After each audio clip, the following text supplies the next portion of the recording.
Dun dun dun dun. Okay, so we had a bit of a damp squib on the last one, so hopefully this one will be quite a bit better.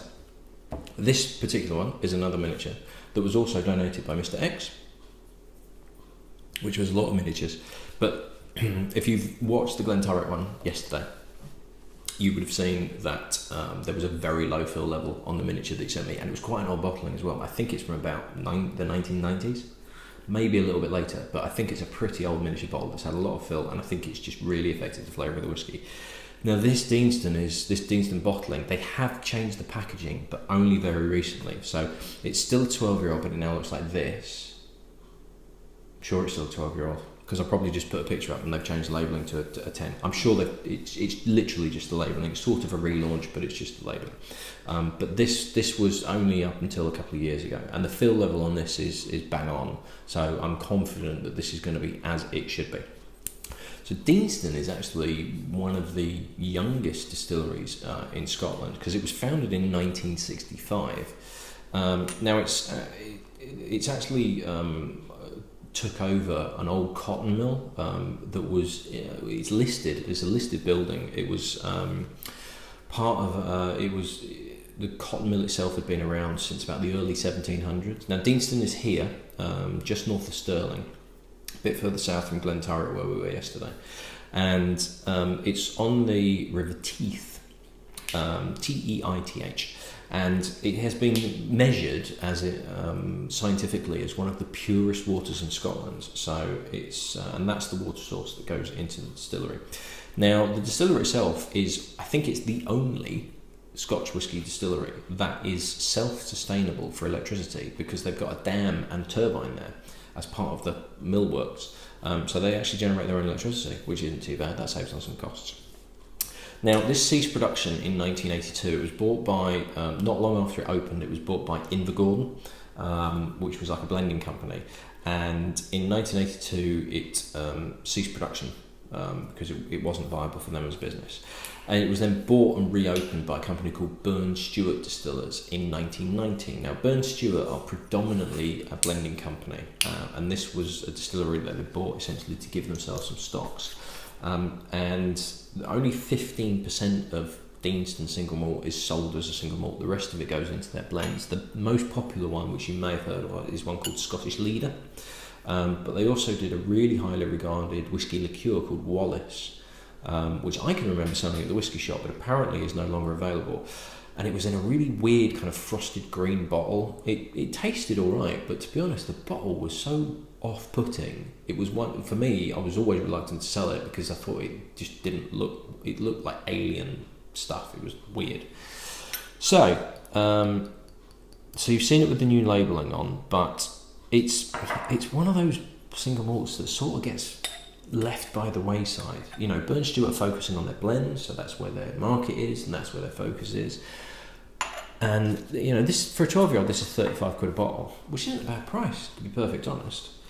So it'd be very interesting to see what it's like, because I think I've always had the impression, I have tried it, but it's a long time ago, but I can remember sort of selling it in the whisky shop as it was like a very underrated whisky. It was one of those where people just kind of looking on the shelves and just completely bypassed Deanston. It was one of those, it was an invisible distillery.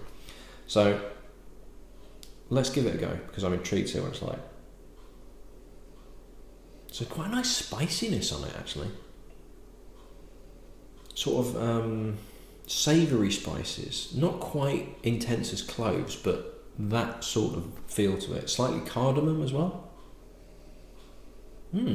Quite nice. Yeah, definite kind of cardamom, clove, cumin, that sort of savoury spice.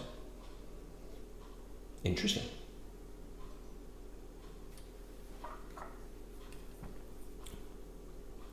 %.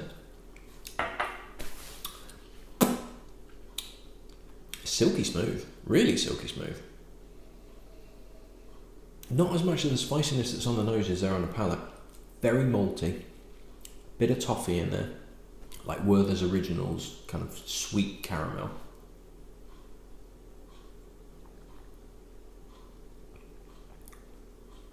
Very, very smooth indeed. Nice bit of oakiness coming through at the finish. but not overpowering, just there, just supporting everything. That is a very, very easy drinking dram. I would argue that one of the reasons that it's kind of bypassed and missed by a lot of people is there's no individual character to it. It ticks a lot of boxes for what you would want as a whiskey. There's a bit of oakiness in there, there's maltiness in there, there's toffee and fudge and that sort of character. But there's nothing that makes it stand out. It's very smooth, it's very easy to drink, it's got flavour to it. But there's nothing to give it any kind of identity of its own. It's just kind of a very generic, this is what a whiskey tastes like.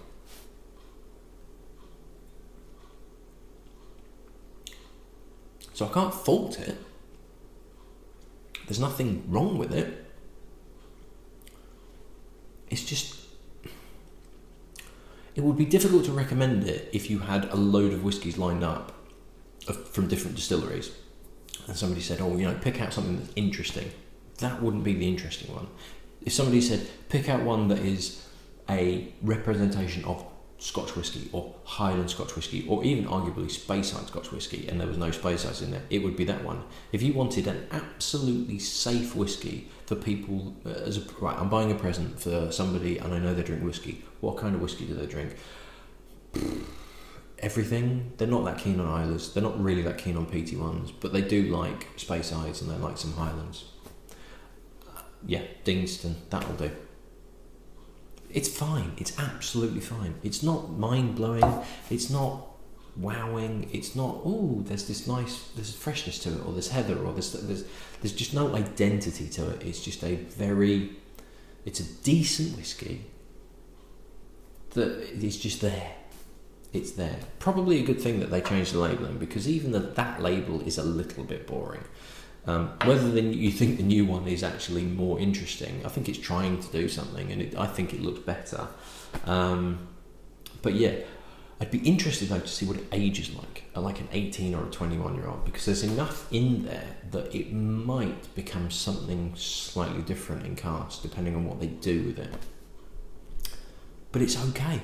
There's nothing wrong with it. I can't dissuade people from buying it. I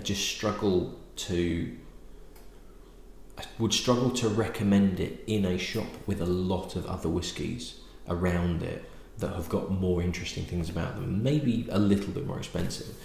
But there's arguably one or two whiskies, single malt whiskies particularly, at about the 30 to 35 quid range, which is what you're looking at for this, that have probably got more character to them and just more interesting and more dynamic. But hey, you've got to have that skill to be able to do a decent whiskey to start with, because that's hard enough on its own. So fair play to it. It's a decent whiskey. I can't rave about it and I can't put it down. It's about as bloody a 7 out of 10, as much of a 7 out of 10 a whiskey as I could possibly give if I gave scores to whiskey, which I don't, because my score is different to yours. Somebody could love that. That's a 10 out of 10 or a 1 out of 10 for other people. So what's the point in doing scores? But yeah, it's good. Give it a go. If you find it and it's on deal and it's like 25 quid a bottle, you're not going to get anything wrong out of it. It will do the job. It will do exactly what it says on the tin. Right, I'll see you in the next one. Cheers.